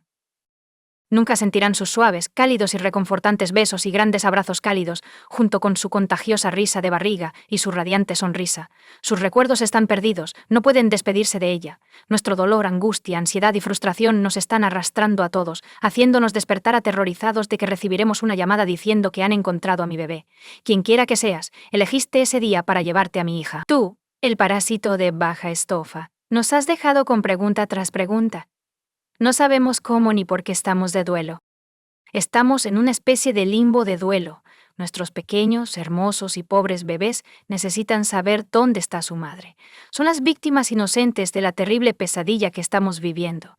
Por favor, preséntense para que puedan seguir adelante y convertirse en las personas increíbles que su madre habría querido que fueran. No podemos honrar ni respetar la vida de Carly hasta que la encuentren.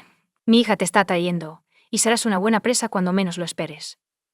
Este es mi único deseo, que encontremos a mi bebé y la pongamos a descansar. Es un derecho humano fundamental. Con la dignidad y el respeto que ella merece, entonces sus bebés, con sus corazones y cabezas hermosos pero rotos, pueden comenzar a sanar, y pueden ser capaces de vivir una vida libre de angustia, dolor y ansiedad. ¿No le diste a mi hija una oportunidad?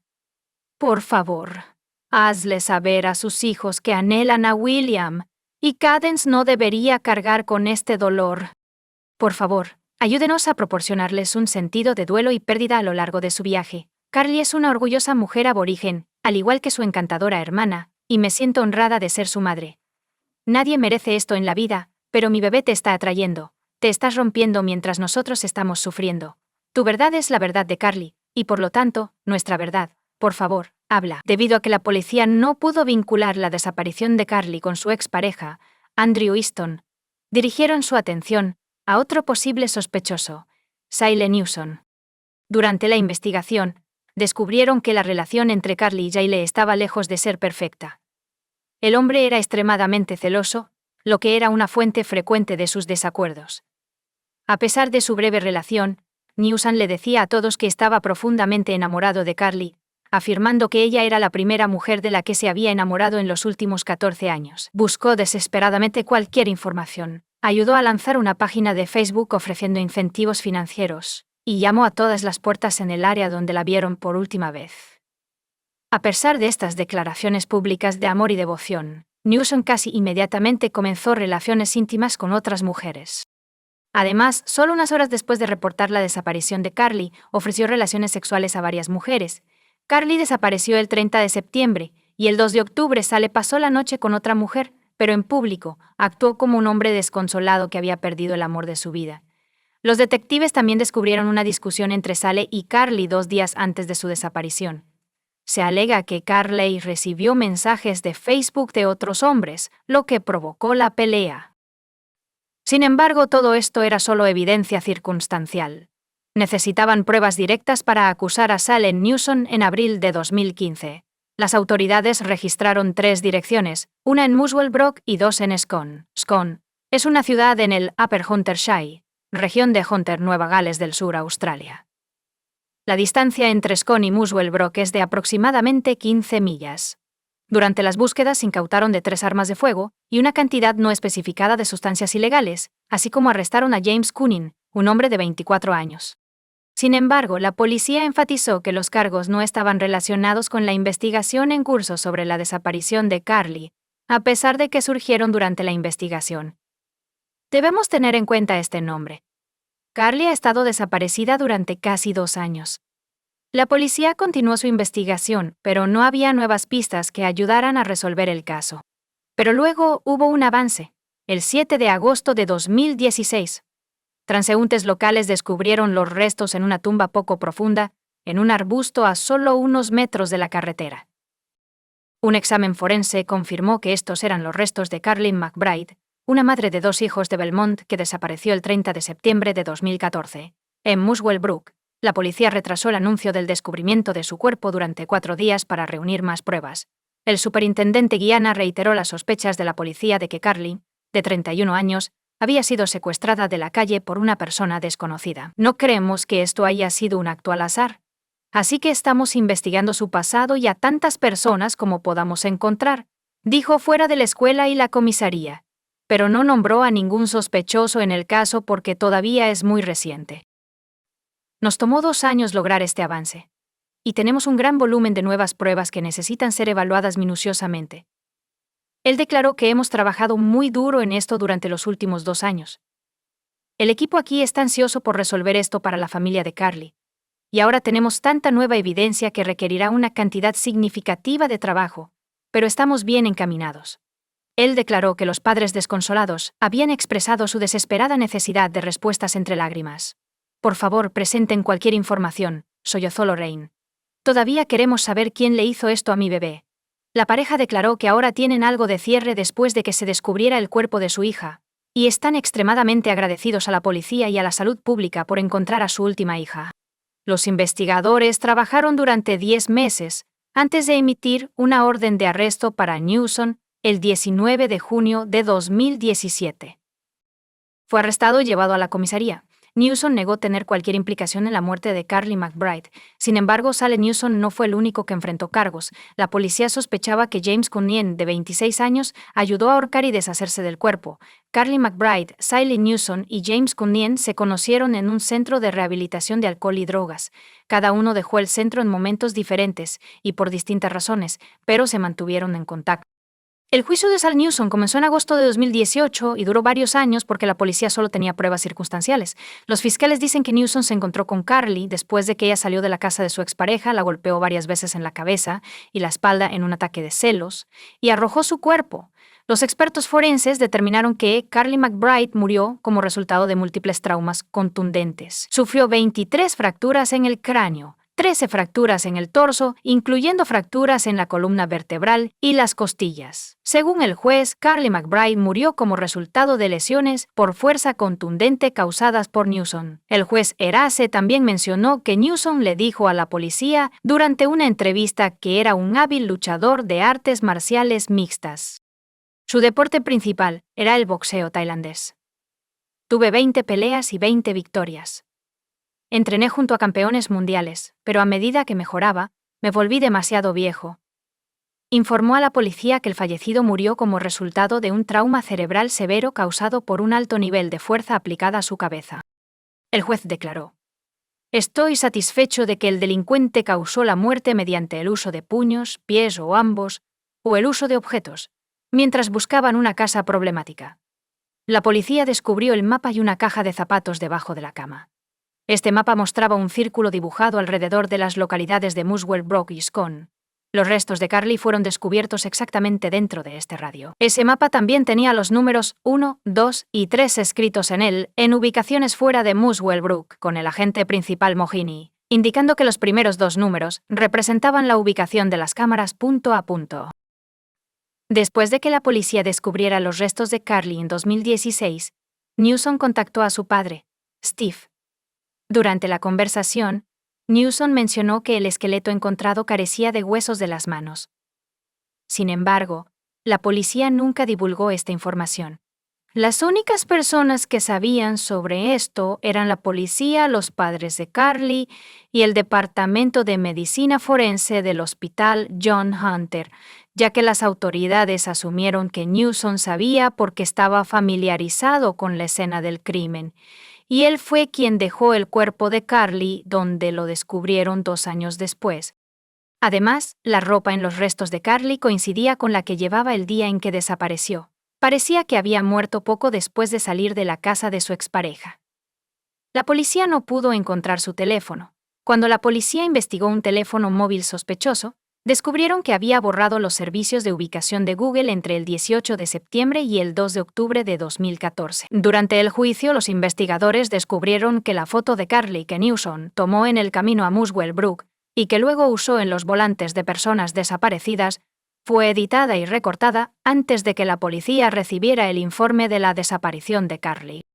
Cuando comenzó la búsqueda de Carly, Newsom ofreció una recompensa de $20.00 por información sobre su ubicación. Sin embargo, su cuenta bancaria mostraba que estaba en quiebra, lo que implica que ofreció la recompensa solo porque sabía que nadie la encontraría jamás. Así, no se vería obligado a pagar. Newsom se lanzó de lleno a la investigación policial, intentando desviar la sospecha hacia otros y recopilando información sobre dónde estarían buscando la policía y otros servicios de emergencia.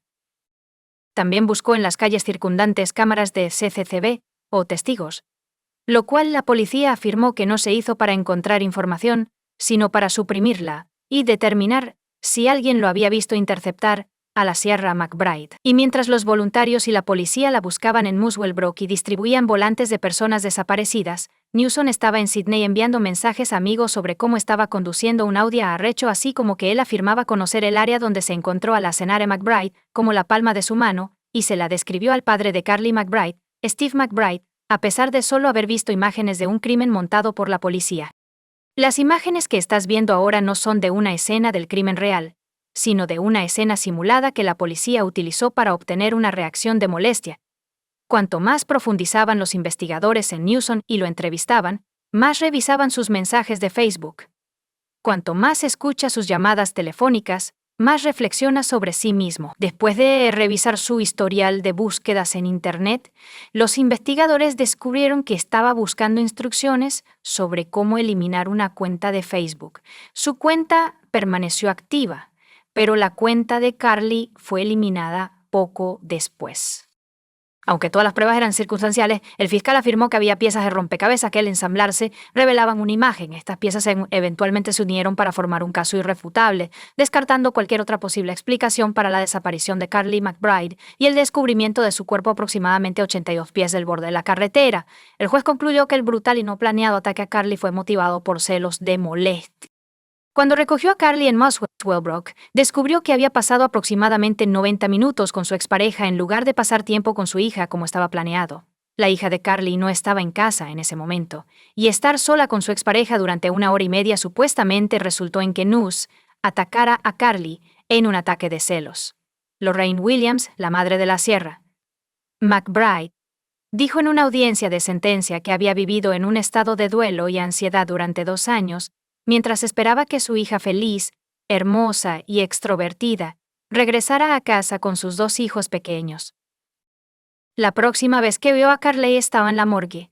Describió el peor día de su vida con lágrimas. Carly debería estar presente, viviendo su vida con sus hijos, su hermana, su padre y yo, la señora Williams, declaramos que después de hoy, nunca volverá a escuchar hablar o ver al hombre que mató a su hermosa hija. Ya no tiene el poder de hacerme daño, y me niego a pensar más en él. La señora Williams dijo que extrañará a Carly cada segundo de su vida, casi 7 años después de que él la reportara como desaparecida. Newsom, de 43 años, fue declarado culpable en diciembre de 2021. Fue condenado a 27 años de prisión con posibilidad de libertad condicional en 2038. Tras la sentencia, Newsom se dirigió al juez y reiteró su inocencia. Entiendo que el veredicto es definitivo. Él dijo, Su señoría, soy inocente. Desde el día en que reporté a Carly como desaparecida hasta hoy. He cooperado con la policía, los tribunales, las cárceles y todo. Y he sido condenado por un crimen que no cometí. Alguien allá afuera cometió este crimen. Y no fui yo. No fui yo. Y ahora tengo una tarea difícil por delante al intentar limpiar mi nombre a través de los tribunales. James Cunane, quien ayudó a Newsom a deshacerse del cuerpo de Carly McBride, negó cualquier culpabilidad. Sin embargo, en julio de 2022, un jurado lo condenó. Según el juez, Cunane mintió a la policía durante 3 interrogatorios para crear un falso coartada de molestias y borró datos de su teléfono para cubrir sus huellas. Desafortunadamente no pude encontrar su foto. Sin embargo, se sabe que cuando Cunane fue acusado en el caso de Carly McBride, ya estaba en prisión por posesión de armas ilegales y sustancias prohibidas. En noviembre de 2020, el astuto de 31 años mostró casi ninguna reacción cuando fue condenado a 7 años y medio de prisión, con un período de libertad condicional de 4 años. Después del juicio, los padres de Carly declararon que, aunque se había hecho justicia, sin importar el resultado, nada podría devolverles a su hija. Comparte tu opinión con nosotros en los comentarios y suscríbete al canal para más.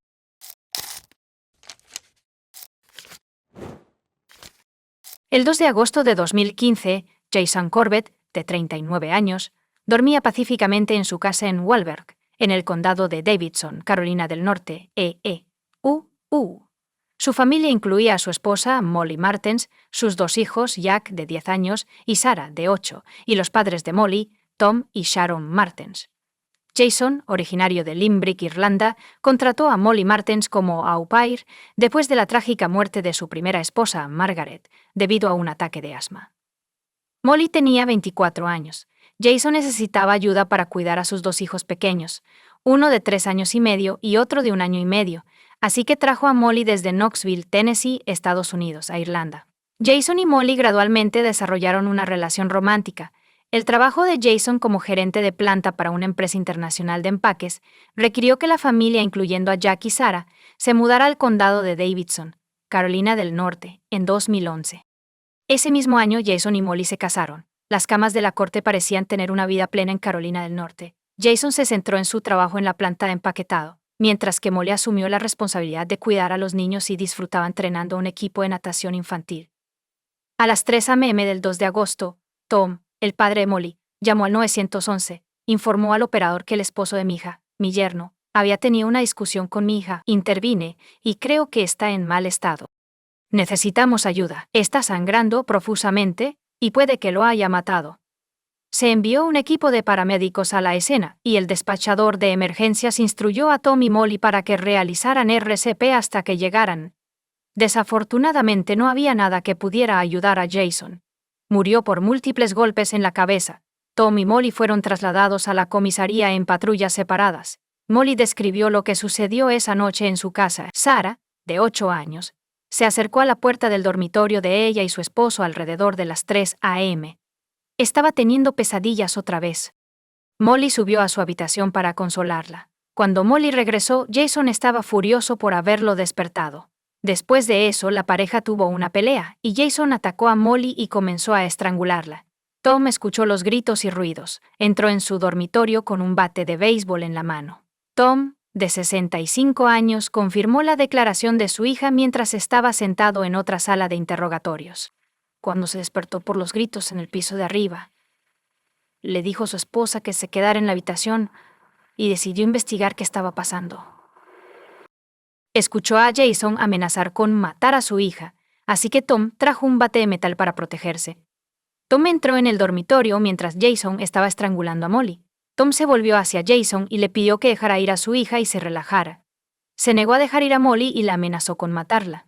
Jason le dio la espalda al baño y comenzó a arrastrar a Molly detrás de él.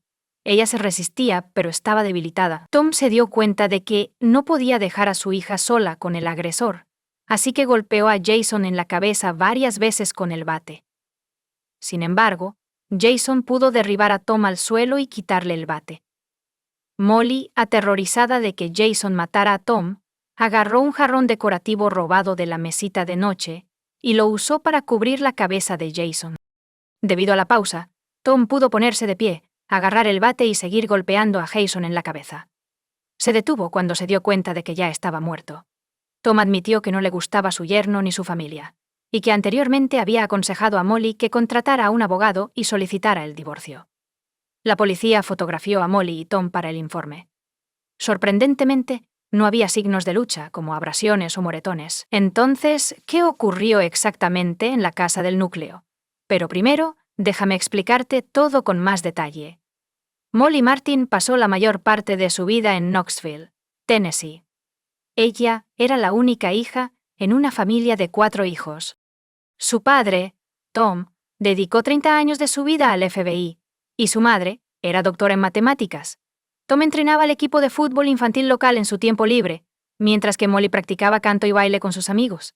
Le gustaba leer, y de adolescente, participaba en el club de lectura de su madre, donde compartía sus pensamientos sobre lo que había leído. Sharon y Tom estaban bien educados y eran ricos. Molly decidió seguir una carrera en medicina después de la escuela secundaria, y en 2003 se matriculó en la Universidad de Clemson, en Carolina del Sur. Estudiar resultó ser extremadamente difícil, requiriendo una gran cantidad de trabajo duro y esfuerzo. Pronto abandonó la universidad, Molly y Keith Magen comenzaron a salir a principios de 2007 y se mudaron juntos unos meses después. Molly trabajaba como niñera y enseñaba a los niños a nadar, mientras que su novio trabajaba para una organización sin fines de lucro local. Su relación con Molly creció rápidamente, ella era divertida, alegre y despreocupada. Sin embargo, ambos luchaban con problemas de salud mental. Molly había sido diagnosticada con depresión y le había informado a Keith sobre su trastorno bipolar antes de comenzar su relación. Keith señala que al principio todo iba bien, la medicación le ayudaba con sus problemas de salud mental, sin embargo, más tarde contrajo Staphylococcus aureus. El medicamento para la infección parecía interferir con los efectos del medicamento para el trastorno bipolar, desestabilizando a Molly. Molly experimentó migrañas e insomnio durante este difícil momento, como mencionó Keith. Pasaba mucho tiempo sumergida en la bañera llorando ocasionalmente mientras yacía en el suelo. Molly solía tomar 16 pastillas todos los días. No pudo seguir cuidando niños y se quedó en casa. Keith se hizo cargo, apoyándolos completamente a pesar de su bajo ingreso. Molly estaba ahora deprimida, y cada vez que él regresaba a casa no tenía idea de lo que le esperaba detrás de esa puerta. La relación se volvió tensa. Después de un tiempo, ella mejoró. Molly insistió en comprometerse con Keith. Tomó esta medida por ella con la esperanza de que mejorara su condición, pero se equivocó. No ayudó, ni tampoco su deseo de tener hijos. Molly quedó embarazada de Keith. Sin embargo, tuvo un aborto espontáneo temprano en septiembre de 2007. El estado de Molly no mejoró en febrero, así que sus padres pagaron su estancia en la unidad psiquiátrica del Hospital Emory en Atlanta. Se le iba a ayudar a estabilizar su condición y a prescribir la medicación adecuada. 4 días después, ella regresó con Keith, y los dos intentaron seguir viviendo juntos. A finales de febrero, la relación de la pareja se había deteriorado significativamente. Molly simplemente le dijo a Keith una noche que quería viajar a Europa y trabajar como niñera en vivo. Él no pensaba que ella debería irse, y mucho menos trabajar con niños, porque ni siquiera podía ir de compras sola. Molly pronto se marchó a Irlanda, y Keith nunca la volvió a ver. Molly afirma que el trabajo de niñera llegó en un momento importante para ella. Después de graduarse de la universidad, luchó con sentimiento de insuficiencia y no tenía idea de quién era ni de quién quería ser. Tuvo la suerte de conocer a Jason, quien la ayudó a serenarse y entender su papel en el cuidado de sus hijos. Unos meses después, Jack y Sarah comenzaron a llamarla madre Molly, quien vivía en Irlanda, su tierra natal. Entonces, después de su compromiso, le propuso a Jason que se casaran y vivieran en América, y él aceptó. Tracy Lynch, la hermana de Jason, con quien siempre fueron muy cercanos, afirma que la Molly que conocieron en Irlanda y la que conocieron en los Estados Unidos son 2 personas diferentes. Cuando los parientes de Irlanda llegaron a Tennessee para la ceremonia, notaron el comportamiento inusual de Molly. Intentaba controlar todo. Estaba frecuentemente enojada y no se parecía a esas novias felices que esperan el matrimonio. A veces se quedaba en la cama y se negaba a hablar con nadie. La familia de Jason comenzó a cuestionar si debía unirse a esta familia estadounidense, y su mejor amigo notó al novio infeliz frente a él. Incluso le dijo que simplemente se fuera, tomara un avión y regresara a su país. Pero Jason dijo que no podía hacer eso, ya se había comprometido. 4 años después, Molly estaba muy unida a los hijos de Jason e incluso los consideraba como propios. Sin embargo, su relación con su esposo estaba tensa. Tracy afirma que Jason había planeado recientemente, en 2014, regresar a casa. No estaba feliz aquí y había comenzado a ganar peso. Molly estaba actuando de manera extraña, y él estaba descontento con algunas de las cosas que estaban sucediendo en casa. Extrañaba Irlanda y dijo que sería difícil para él irse. Cuando Molly se enteró de que él quería a sus hijos, contactó a su madre, pero él se negó a dejar que ella se convirtiera en su tutora legal. Jason se negó a usar la ciudadanía de su esposa para obtener una visa para él mismo. De esa manera, ella no tendría ninguna base legal para buscar la custodia de los niños si se divorciaban más tarde. Más tarde confesó a varios de sus amigos sobre el abuso de su esposo, y los vecinos comenzaron a vigilar a Jason. Las declaraciones de Molly no estaban respaldadas por ninguna evidencia visible. Según numerosos testimonios, no había abrasiones, moretones u otras lesiones, y no parecía ser víctima de un comportamiento abusivo, ni estaba retraída ni demacrada. No parecía tenerle miedo. Jason, por otro lado, no encajaba con la descripción de un tirano. Era amable, extrovertido y generoso. El vecino más cercano del tribunal informó que Molly había dicho cosas que no encajaban con el panorama general que él conocía, y que probablemente eran falsas. Ella admitió que puede haber mentido a otros para hacerse ver bien y evitar la vergüenza por sus palabras o acciones. Molly respondió a las preguntas de los detectives el 2 de agosto, aún vestida con su pijama de la pelea en la habitación, y reportó que Jason la había abusado. Había estado en el hospital varias veces, pero nunca explicó cómo se había hecho las heridas. Su esposo era abusivo, tanto verbal como emocionalmente. Según ella, él ocasionalmente se disculpaba sinceramente con ella. Su relación parecía estar en camino de mejorar. Sin embargo, el abuso continuó, y cada vez la situación empeoraba. A pesar de esto, su amor por Sarah y Jack le impidió abandonarlo. Molly añadió que nunca le había contado a nadie sobre el abuso de su esposo. Porque los niños no eran de ella. Y no eran ciudadanos estadounidenses. Jason podría haberla separado de ellos hace años, temiendo que nadie creyera su abuso. Molly comenzó a usar dispositivos de grabación ocultos a consejo de su abogado. Y ella afirma que muchas de las grabaciones que recopiló han sido destruidas o perdidas, pero las que permanecen han sido entregadas a los fiscales. Por ejemplo, en la grabación Jason llega tarde a casa en diciembre de 2013, él encuentra la puerta cerrada y toca el timbre varias veces. Ella la abre en 39 segundos y se disculpa. Nunca tuviste la intención de hacer nada, ¿verdad? Él pregunta con ira y se burla de ella. Molly suplica, se oyen múltiples golpes, y ella comienza a gemir. Te desprecio absolutamente. Ella se detiene en silencio justo antes de que se detenga la grabación. Ella afirma que Jason tenía una llave pero estaba demasiado borracho para abrir la puerta. Y, como solía ser el caso en su hogar, la rabia se acumulaba hasta que lo que fuera que estuviera pasando fuera completamente mi culpa. 4 días después de la muerte de su padre, Jack, de 10 años, y Sarah, de 8 años, fueron entrevistados 2 veces por funcionarios del Estado. La entrevista fue realizada por un trabajador social licenciado. Los niños describieron el comportamiento agresivo de su padre, los problemas matrimoniales continuos y las acusaciones de abuso verbal, emocional y físico. Quizás lo más importante, los niños entendieron y reconocieron los problemas. En respuesta a las preguntas, Sarah explicó que mamá no quería despertar a papá porque se enojaría y diría, ¿por qué me estás despertando? Jack fue testigo del uso de la fuerza física por parte de su padre. En 1 o 2 ocasiones, el trabajador social hizo una pregunta crítica para resumir lo que se había dicho. ¿Alguien les enseñó o les pidió que respondieran ciertas preguntas de una manera específica? Sarah respondió. Mi madre me pidió que dijera solo la verdad. Jason había nombrado a Tracy como la tutora legal de sus hijos hace unos años. En caso de su muerte, sabía que Molly no los dejaría ir sin luchar. Tracy voló inmediatamente a Carolina del Norte para solicitar la custodia de los niños. Molly hizo lo mismo. Tracy asumió la tutela de Jack y Sarah 16 días después de la muerte de Jason, y los dos regresaron a Irlanda. En enero de 2016, Tom y Molly fueron acusados de asesinato en 2º grado. Tracy cree que Molly se enteró de los planes de Jason de regresar a Irlanda con los niños. Sin embargo, sin ella, se ideó una estrategia para deshacerse de él. Molly siempre había querido solo a sus hijos, no a su esposo. Molly y Tom enfrentaron juicio en julio de 2017 por el asesinato de Jason Corbett. La fiscalía presentó una versión muy diferente de los hechos, una que excluía la estrangulación y la defensa propia. Los fiscales se basaron en gran medida en pruebas forenses, incluidas fotografías del cuerpo de Jason y signos espeluznantes de una lucha en el dormitorio. Según el informe del patólogo, Jason fue golpeado al menos 12 veces en la cabeza. No se pudo dar el número exacto porque fue golpeado repetidamente en el mismo lugar. El cráneo tiene grietas visibles y contusiones severas, similares a una lesión sufrida por alguien que ha caído desde una gran altura, ha estado involucrado en un accidente automovilístico o tiene sangre. Según un experto en salpicaduras, la cabeza de Jason estaba a 30 o 45 centímetros del suelo y continuó siendo golpeada. Según los fiscales, Jason fue golpeado primero mientras aún estaba sedado en su cama. Las pruebas de toxicología confirmaron que el sistema de Jason contenía un sedante recetado a nombre de Molly 2 días antes de la tragedia.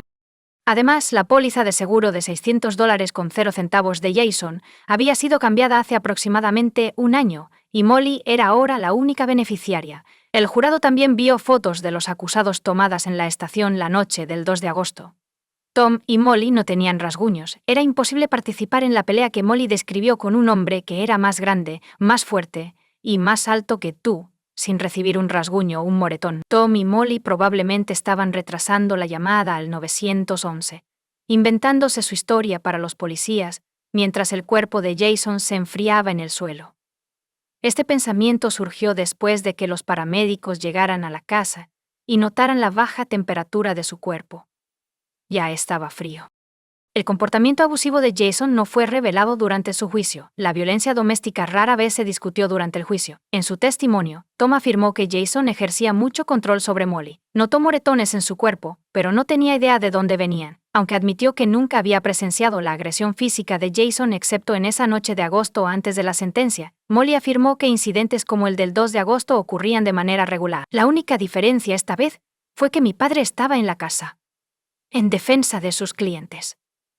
El abogado mostró una foto de la estación que mostraba a Molly con una marca roja en el cuello, confirmando la estrangulación.